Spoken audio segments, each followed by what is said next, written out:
What's up guys, Readiness Reviews here with you again, and we are talking the Milsurp firearms market today, specifically the online market. Typically I try to do a Milsurp market update at least once a quarter here on the channel, and that coincides with my about quarterly trip to our largest local gun show. That past gun show was abysmal in terms of Milsurp. The selection was low. What they did have was predominantly firearms I have seen before at pretty ridiculous price points. So as opposed to a gun show experience video, we are going to be examining what the military surplus firearms market is looking like here in quarter 2 2023. Before we get to it, don't forget to thumbs up this video if you like seeing military surplus centric firearm content here on YouTube. Subscribe to the channel so you don't miss any of my future videos, and drop me a comment letting me know what the Milsurp market is looking like where you're from. I do want to remind you guys that there is absolutely nothing for sale in this video. I'm not affiliated with any of these companies in any way, and that there is no promotion intended by this video in any capacity. And without any further delay, let's move it on over to the Readiness Reviews office. We're starting out here with J&G Sells. They are an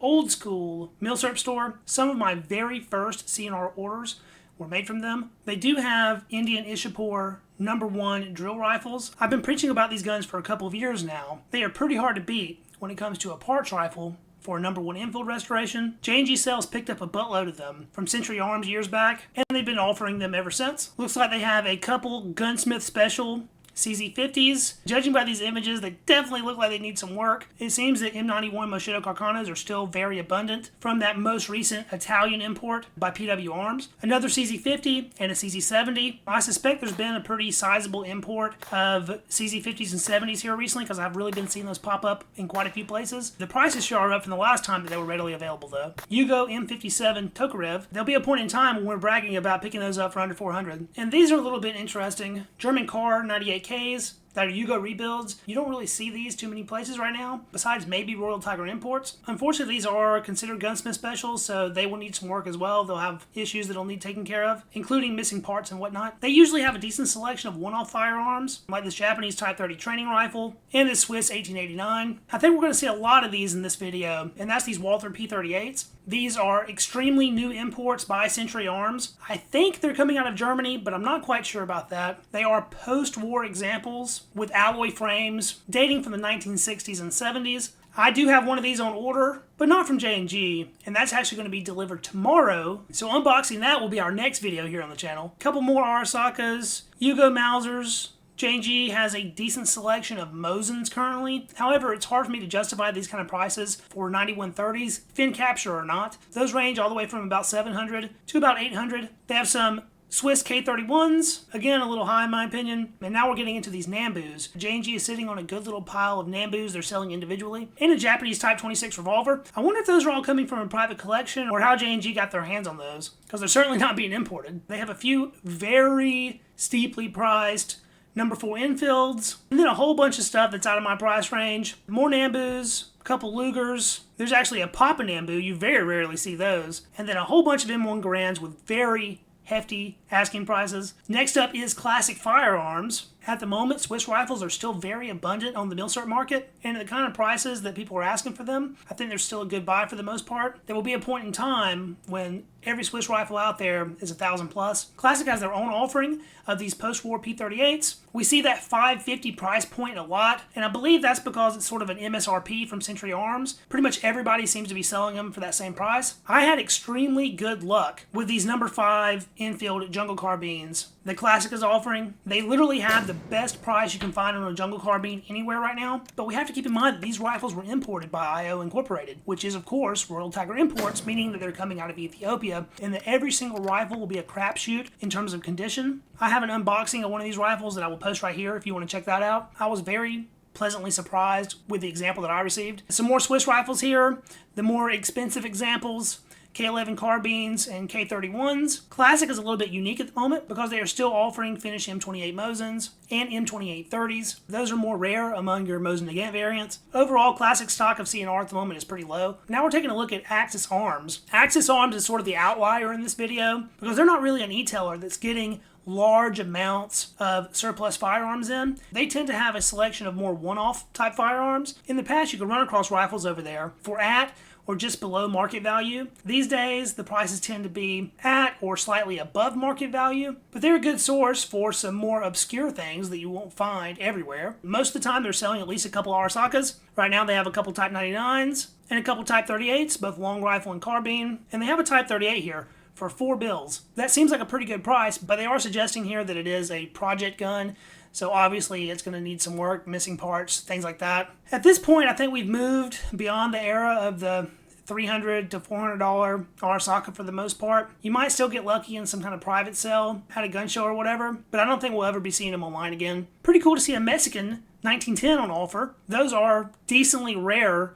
Mauser variants. They have this Finn M91 Mosin, but you won't be catching me paying that much for one of those. Spanish 1916 and 7.62 NATO for $500. I remember when people had to basically give those rifles away. It's nice to see such a good variety here, but some of these prices are a little bit painful to look at. Now we'll take a glance here at Atlantic. They've had a good selection of Milsurp and Police surplus handguns here recently. Zastava M57s for about 4 beans, CZ82 and 83 pistols. I'd like to have a Beretta 85, but I can't justify that kind of money for one. Several different SKUs here on Bulgarian Makarovs. Unfortunately, those are not CNR eligible, and they really do have a lot of different variants of those. Atlantic did have some Walther P38s of their own, but they're sold out pretty darn quick. I guess they didn't get that many of them from Century. Atlantic is one of the best places out there to find what I would consider modern Milsurps. A lot of these are going to be from parts kits, Polish PPSs, BZ61s, various AKs, PTR G3 clones. I kind of wish I had the budget for one of these Set Me Ls. I love the original Set Me C in 308. It would be really cool to have a Set Me L in the inventory as well. I remember when VZ58s were everywhere for $500 or less. I kicked myself all the time for not getting one of those when I had the chance. Same thing with these Romanian PSL rifles. They were very reasonably priced just over a decade ago. Alright, now we're taking a look at Royal Tiger Imports.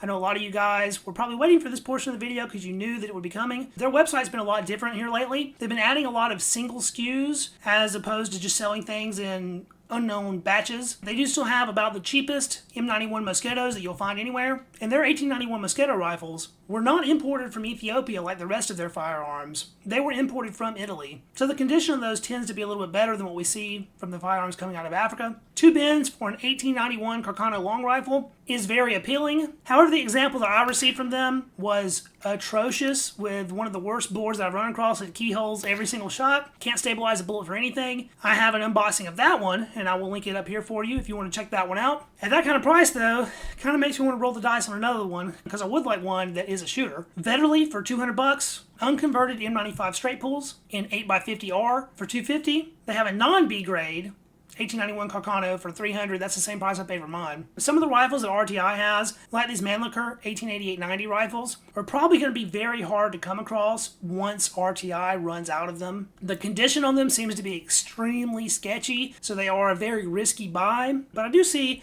a point in the future when getting your hands on any example of that type of rifle will be a tough endeavor, and most likely more expensive. They have some CZ50/CZ70s of their own. Not sure if those are coming out of Ethiopia or not, but it would make sense to me that they are, seeing as how Ethiopia actually got a lot of firearms from Czechoslovakia. They still have all the little sub-models of Carcano carbine, M9124. They're calling these M9128s, but that's actually just M91 TS version 2. They have Yugo M48s for a pretty attractive price.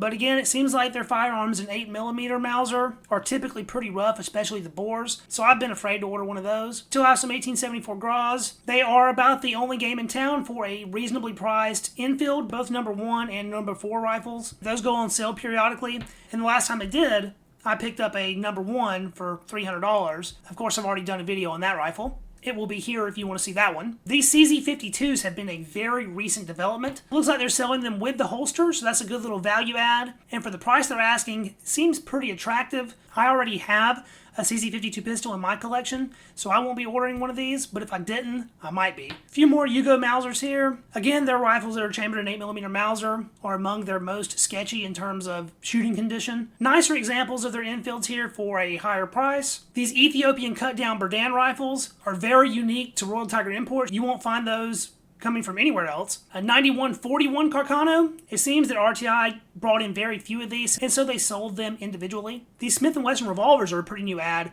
to Royal Tiger Imports catalog. Ethiopian cut-down Berthier. Again, very Royal Tiger Imports exclusive. They have some jungle carbines of their own. These are the same carbines that are being sold on Classic, but RTIs are listed for $600. They have some MAS 4956s. Those are really cool rifles, although ammo is pretty hard to get your hands on. If I buy anything else from Royal Tiger Imports, it very well may be one of these P14 Enfields. I don't have a P14, and RTI is the only place that's selling any number of them. I've been holding out for those to go on sale at some point in the future, but it hasn't happened yet. Now we're getting down into some of their more expensive things. They've recently been selling a lot of Lugers coming from Ethiopia. All of those were offered individually, as they should be. You really want to know exactly what you're getting with them. So I'm glad that they decided to sell them as one-offs instead of just luck of the draw. These high powers are also very new. I think they have them priced a little high, and so at this point I wouldn't consider getting one, but it's good to see them on the market. I love that RTI has brought so many M1 Garands and M1 carbines back stateside. Without them doing that importation, those rifles would still be stuck over there in Ethiopia, and I'd much rather have them here at home, even if the prices for them are a bit high at this point. This is a really random Bodello that they have. I've seen these for far less money at gun shows, although it is a very rare occurrance. And now we're down into their stuff that's just pretty obscenely expensive. Luger's priced at $2K, over $2K for M1s, both carbines and rifles. I'm starting to worry a little bit that RTI may be running low on their stock of pretty much everything, because it seems a little odd to me that they are just now starting to post things individually. That makes me think that perhaps the vast quantities that they had are no longer quite as vast. Take a quick look here at AIM. Just like most everyone right now, AIM is offering the very abundant post-war Walther P38 pistols at that same $550 price point. AIM has pretty much always maintained a pretty good selection of Swiss rifles. They have K31s here and some Swiss Lugers at the moment, some CZ52s of their own, and then when they posted these bred in 1951s, they sent me an email. It looks like they have sold out now, and those were $600. I'm so glad I found mine for sub $300 back a couple months ago. Centerfire Systems was one of the first to bring these Walther P38s to market, so they do have them as well. Same price, $550. However, the shipping's free over there, so that saves a little bit. I almost ordered one from them. They have a hodgepodge of CNR revolvers I don't really care too much about, but not much else. And finally, we're taking a look at Century here, the importer themselves. Now, to order from Century, you have to have a CNR license. You cannot request them to ship to your FFL. You can request your FFL to order something for you from Century, but you can't do it yourself unless you're signed up with them. The Walther P38 that I ordered was directly from Century Arms.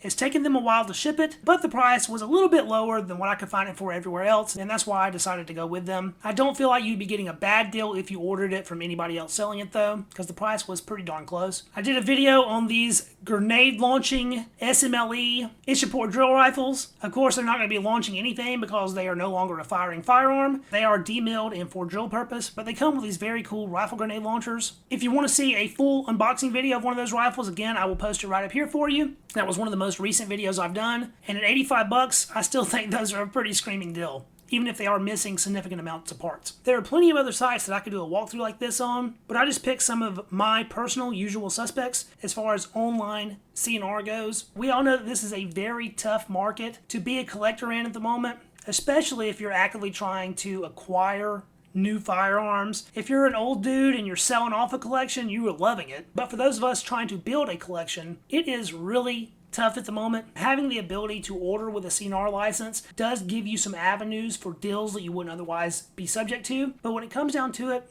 one of the best ways to find Milsurp firearms is in person. Going to your local gun stores, pawn shops, even gun shows, because when you're face to face with another individual, you have the ability to bargain, something that you don't really have when you're buying online. I specifically did not include Gun Broker in this video because that could be a complete 2-hour video of its own, and that's a rabbit hole that I'm not prepared to dive down at the moment. So far, 2023 is looking like a pretty bleak year in terms of available Milsurp. These abundant Walther P38s are a nice little shot in the arm for the CNR market, but I really wish they were a couple $100 less to get really excited about them. I'm always holding out hopes that the US will be bringing in shipments of new surplus from around the world, but only time will tell. This was a new format, so if you liked this video, please be sure to give it a thumbs up to help it out with that algorithm. Drop me a comment letting me know what you thought about the video and what Milsurps are on your radar for the second half of 2023. If you know someone else that might find this video interesting or helpful, please be sure to share it because that helps the channel grow more than anything else. And I will catch you guys in the next video.